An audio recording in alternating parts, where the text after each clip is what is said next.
What is up, guys? Welcome to Garage 23. And Red, what is better than a day at work? A prostate exam? What's the second best thing? So, in this episode, we're going to be going over track prep and what to do, what to look out for, How to pass tech, and what tools you may need, and equipment, and random things you may need when you are out on track. So let's get started.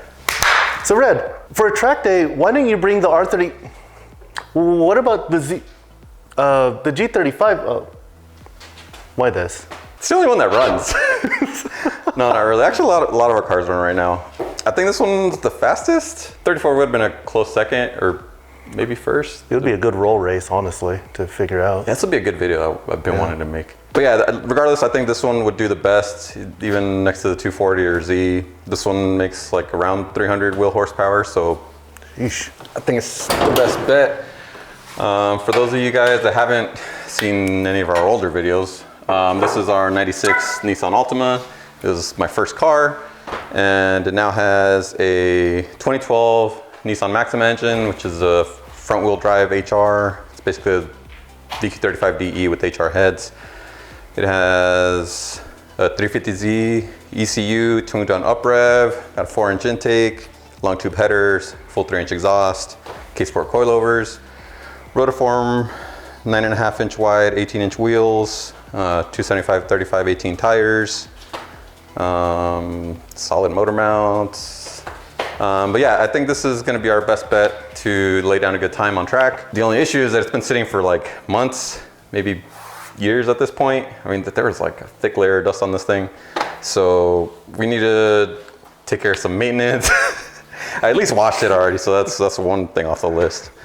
But yeah, there's a lot of prep we need to do to get it track worthy. So let's go through the list for Slush Motorsports and see what we got to do. All right, so on the Slush Motorsports website, it conveniently shows the categories that we need to go over for tech. Relatively simple: wheels and tires, steering, suspension, engine, brakes, safety equipment, and random miscellaneous things. And we're gonna go over it category by category to make sure we pass.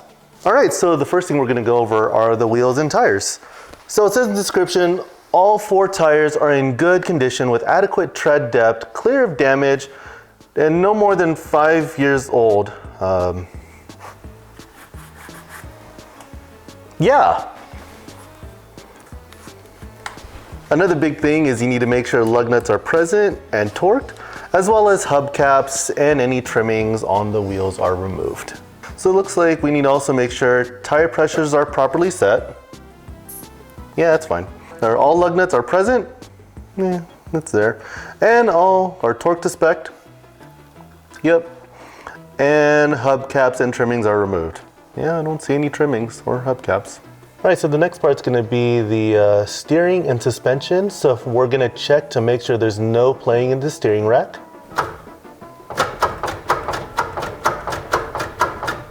That's fine. All right, so next item on the list is gonna be checking your wheel bearings. And to do this, you need to jack up the car, get the wheel off the ground, and shake it back and forth, vertically and laterally, like so. I don't know if that's a steering rack or wheel bearing. I'm pretty sure that's a steering rack. It's everything. It's everything. It's fine. All right, so next on the list is the engine. We want to make sure there's no fluid leaks of any kind. It's actually good on that front. Nice. Like legitimately. Yeah, wow. The hose and belts are in good condition. So just got a new belt because my AC broke and I had to remove the compressor. So I got a shorter belt. The hose look good. And we need to make sure the motor has adequate fluid levels. Do you check the oil? What do I? Yeah, it's fine. It's a BQ. I know, we're good. It runs on hopes and dreams. So next on the list are brakes. We want to make sure there's Adequate brake pad thickness. There's no cracks or high spots on the rotors, and it's a solid pedal feel. The brake lines should also be in good condition. On that front, we actually took some preventative measures and got some proper pads for the day. We chose to go with StopTech's Track Day Performance Pad. So we're gonna get these swapped out. Actually, I already did get these swapped out, just didn't do it on camera, but pretty easy job to switch brake pads, especially on these calipers. Alrighty, so the next on the list, we're going to go over the safety equipment. We want to make sure we have fully functioning seatbelts in good condition, factory stock or better. So the way to test that would be to just grab your seatbelt and you just want to make sure it locks. Just give it a good yank and it should prevent you from fully extending the seatbelt during a fast motion. We don't have a convertible, so we don't have to worry about a roll cage, thank goodness. We do need a DOT or better helmet in good condition within the expiration date per manufacturer recommendation. Red, do you have helmet? Yeah. Awesome. This one does happen to be DOT. It is also SA certified for 2015. I think it's technically expired, but a lot of places will still let you use it if it's, you know, obviously in good shape, like not damaged, scratched, gripped. You actually want to get an SA certified helmet rather than DOT because SA is for auto sports and it's got some amount of fire protection to it, which DOT helmets do not. So if you can, pay good money for a proper helmet. DOT will do the job. You know, it's unlikely that you're gonna catch on fire at the racetrack, but it's not impossible either. So I live my life a quarter mile at a time. And for those quarter miles, my open-faced helmet is free. Just a reminder to make sure you follow the organization rules of where your racing is. NASA and SCCA and other organizations, racetracks do have different rules for safety as well as tech, so make sure you do your research. We're not liable for you screwing up and not getting on track because you watch two guys who don't know what they're doing. Sorry. And we also want to make sure there's no exposed electrical wires, as well as the battery is properly secured. That ain't going nowhere. Yep. So one note I will add to this, if your battery is relocated into the trunk, a lot of other organizations will fail you if it's not done properly. Ours is not done properly. There should be some sort of breaker before the power cable gets to the battery. We don't have that. That wasn't outlined in these tech specifications, so it should be fine. But I will say most other places will fail you for that. Outside of that, just basic stuff, hoses and lines secured and fastened and routed properly. Vehicle interior and exterior are free of sharp and exposed edges just due to safety reasons. Don't want to scrape or mar yourself on something. It's fine. It's fine. All right, so one of the good things, or a good thing to bring would be an impact. Really good to take off tires quickly if needed to repair or anything that you need to break off. A BFH, this is a 4-pound hammer. So LFH. Is it LFH? What's LFH mean? A little. Was it? Little This hammer. is big for me, okay? My wife says it's fine. Okay. Zip ties are a must. Small wrench set. Of course, the 10 mil set that we have. If your car is OBD2, diagnostic tool helps. We also have just miscellaneous sockets and ratchet, cutters, torque sticks, miscellaneous things in here as well. A breaker bar, electrical tape, Velcro straps, and a air tire reader thing. Also really important that you may not realize is a light. A couple extra things too is going to be some jack stands and your jack, because you want to be able to lift the car to get the wheels off or whatever you need to do. We just want to make sure that you have the most successful day on track. Yeah. You make sure you're prepared for anything that could go wrong. I know a lot of drift guys will bring some extra, control arms, upper and lower control arms, tire or tow rods and stuff like that. Clutch master, slave cylinders, Brake pads, and extra tires. Oh, one also important thing would be a small portable air compressor to adjust tire pressure as well. And conveniently, everything fit in this small tool bag. So that's all the stuff that we need to take to the track. So Let's go. let's go.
All right, everybody, this is Joey. He's here sitting shotgun in the Garage 23 Altima with Red.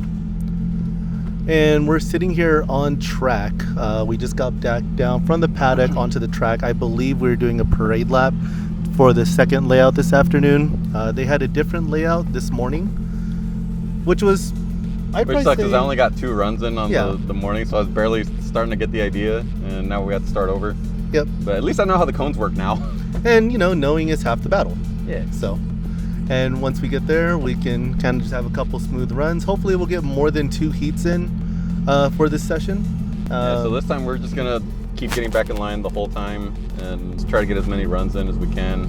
And hopefully the car stays together. Did great this morning, but it was only 2 runs. So it's getting a little heat soaked, which is a normal thing. Every time we do drag racing, it also sitting in line with the engine idling and the fans blowing hot air on the starter tends to be an issue. It occasionally doesn't want to start, the starter just clicks, but that's like the only real issue. The clutch gets a little tight after it's been heat soaked for a while. Doesn't seem to be causing issues though, so should be good. We'll see. All right, let's go.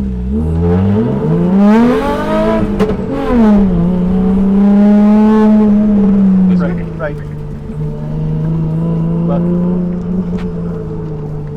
Around. Ooh. Let's go straight and around that other one. Oh wait, there's a bit off track. Left.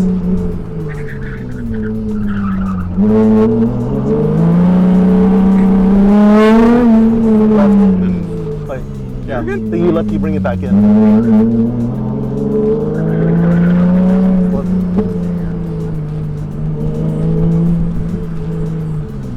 That was it. Did we do it right? Almost there. Okay. Thank you. Thank you.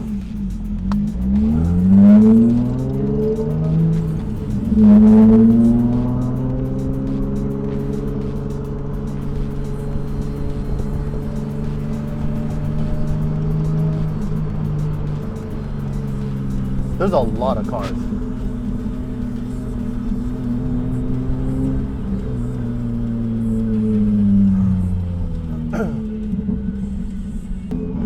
All right, so we just finished the first heat of the second session. Not gonna lie, we were both a little bit lost. Totally lost. With that, we think we got the basic gist of it. I think we just need to refine it just a little bit more. I think the one coming out of the first, I don't know. So it looks like there's two loops, but they overlap a little bit, so it's hard to tell where the entrance of the second loop is. So, and then the exit of the second loop as well to the finish. Yeah, we'll put the layout of the PM track on screen too. The intersection, it looks pretty obvious on the drawing, but in person, there's like no indication of where you're supposed to go. Yeah, run 1, not a real good baseline, so I'm gonna let it cool down and wait like a while for run 2. Here's a really cool Mini Cooper. That thing is fast, and it's not engine swapped. No, it's not. We're still waiting in line. We're in the staging area. One thing to help with the heat soak is to conveniently push the car all the way from back there to there. So you get your steppies in and exercise. Exactly. Because at Garage 23, we're all about health and fitness. How can you be a car person and take care of your car if you can't even take care of yourself? With a clothespin on there just to get it to, but that idea of having a sound system on an electric car. This layout isn't really the most intuitive, right? A lot of people didn't pick up the map for this area. Yeah. Then there wasn't a parade lap. There wasn't really a way to show it or a track walk, but no matter how great or how bad you do, we're on the track, and honestly, being on the track is way better than being at work. I think we kind of have the idea of the course layout. It's like a loop-de-loop, then another loop-de-loop, an intersecting loop-de-loop. He's lost. They got a little lost. Here we go.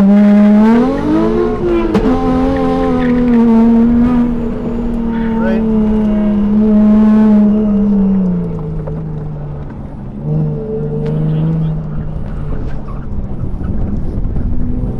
Go to the right a little. Now left.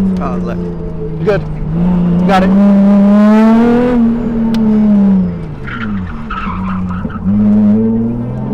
Hey, look, there's camera girl.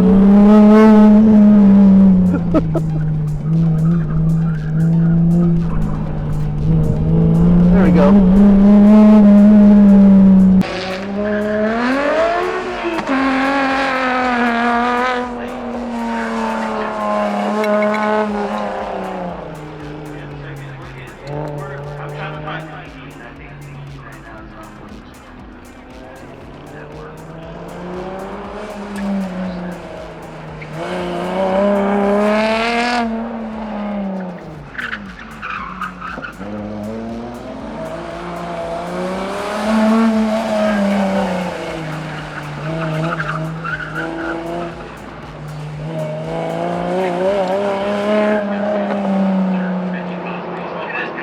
All right, we got a thumbs up. Yeah. We got a thumbs up.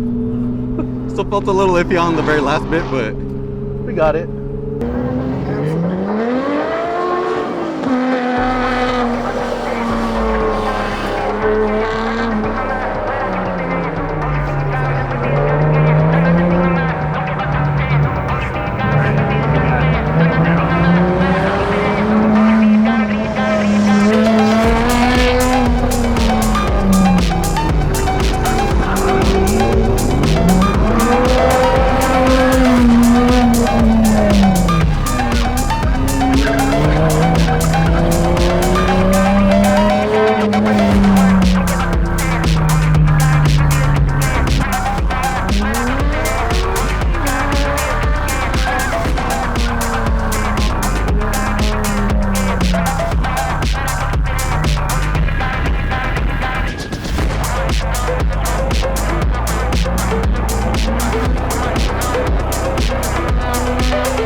all right, so that's a wrap for our first track day ever. The car did great. There's no pieces on the floor, there's no oil. All the smoke stayed inside the engine. So that's always a plus. We brought like way too many tools and we didn't need to use any of them. So in our book, that's a good day. Good job building the car. This is your first track day, right? For Autocross? Track day doing autocross. We've done a lot of drag racing here at this same track, but this is the first time we've ever done a course with turning. How did you feel like when you first went out on track? Super nervous because I didn't get any instruction. I totally missed the driver's meeting this morning, partially because of their coordination and partially because I didn't know where to go. So that was a whole other set of issues. I did ask, you know, what time is the driver's meeting or if it had happened already, and they're like, oh no, it hasn't happened yet, you're fine. And then two people in cool cars come back and they're like, oh, are you guys here for autocross? We just had the driver's meeting. So we're like, great. So they told us to just go and like ask, and so I went and got one of the little like checkoff forms for tech and get to the line, and they're just like, okay, yeah, you're fine, go. Which I wasn't even planning on going on track yet, but they're just threw me out there. So no explanation, no direction. I just had to kind of figure it out. Luckily, the first layout for the day was pretty simple. I did cut like every corner because I didn't understand how the cones worked. Apparently, the cones are like laid over on purpose and they point which way you're supposed to go. So I didn't know that. Still laid down a good time. I mean, I cut every single corner. So which layout did you like better? Did you like the first one better or the second one better? And you know, it's like I know you probably got a lot of the jitters out on the first one. Yeah. So that being said, you know, on the first one, I only got to do it twice, so I was barely like getting comfortable with it. But I do like that layout better because it was like easier to understand. Whereas the PM layout had like a crossover bit in the middle, so everyone was getting lost. Like there's like two roundabouts basically, and you go around one and then the other one, and people were just going around the first one a few times and then like coming out on the wrong side and then going backwards, and it was just a mess. Like it was not like marked out as well as it could have been, but I mean, this being our first event, we're just happy to be here. Like Joey said, a day at the track is better than a day in a cubicle, so it's a win for us. Yeah, so, being the passenger princess in the car felt fantastic. The rear had some fantastic rotation kicking out, it was very manageable. There wasn't any crazy oversteer or torque steer, especially being front wheel drive and all that, going through the corners. I feel like the torque steer helped us in this situation. In the second one. And oddly enough, so like the way I built the car was from day one supposed to be a time attack car. I've just been doing more drag racing with it for whatever reason, because there's more drag racing events than autocross, so that's just what we ended up doing. But so the transmission that I have in here, I specifically got this transmission because it has a helical limited slip differential, and the helical is like, it's a whole complicated explanation, but like basically it's as good as you can get without going to like torque vectoring and stuff, because it limits how much slip you get on the inside wheel and gives you more grip on the outside wheel. So in a front wheel drive car, it makes the car rotate better. So that, I feel like that helped us a lot here, especially in the PM course where we had basically 2 roundabouts. I was able to just give it more throttle and it was still gripping. So, on that layout, I still don't feel like I reached the grip limit of the tires in those 2 roundabouts, because it never slipped, it never understeered or oversteered, and it was still like it was still waiting on me. Yeah. So I feel like there was room to improve there. But yeah, it did great. Yeah. So between this, I mean, let's be honest, we have a stable of cars. I mean, there's the Z, there's the S14, you have the Skyline's chopped up right now, Datsuns, I have my G35, Civic, we'll just throw those out there. Would you want to experience this in any of the other cars? I was gonna actually bring the Z because I was scared that the Altima wasn't gonna pass tech. But what tech? We got our way around tech, so it was fine. I feel like the Z is built more for like top speed, very aerodynamic, very long gear ratios. Like I don't know if it necessarily is built to like do tight turns like that, especially with like the giant rear tires. Yeah. So everything's probably not that wide one. In that car.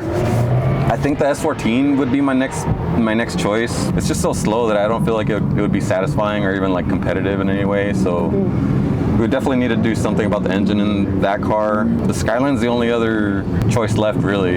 Yeah. So, but like with Skylines and G-forces, there's always the fear of oil, throwing a rod, and losing oil pressure. So. And throughout those 2 roundabouts in the PM course, I was actually concerned that I was going to be losing oil pressure, because I didn't even do an oil change on this. I meant to, and then I just ran out of time, and then I checked the oil. I'm like, yeah, it's fine. It still looks, it doesn't look burnt, doesn't smell burnt. It did fine. It was fine. But like throughout those 2 roundabouts, like I was like, oh, what if like I'm not getting any oil under the pickup? But then I was like, oh wait, it's front wheel drive. So if you're turning left, all the oil is getting like shoved in the pickup. So I was like, yeah, it's fine. And yeah, I mean, it did fine. It didn't have any issues, no hiccups. It didn't skip a beat. So super happy with that. So what race prep do you want to do to the car to prepare for next time? So the prep that we did do this time was just get better brake pads, because I knew the pads that I had on there were just trash pads that I got from Rock Auto for like $10. So those don't even last like 1 corner at South Mountain. So I knew those were not gonna make it today. So the first upgrade I did was some dedicated track pads. Nice. And those are the Power Stop track day pads. And I gotta say, I'm super happy with them. They did fantastic. Didn't fade or anything at all the whole day. And they're super cheap, and they're also like not super noisy. Like there's a little hint of squealing here or there if you're daily driving it, but it's not bad like at all. Like I would totally like daily these pads. Nice. Like I'm super happy with them. And then they're like cheaper than most other like higher end pads, so I'd highly recommend those pads. Other than that, the tires I think were the biggest letdown, which I think the track here has like a lot of rubber already on it, so it helped a lot with that.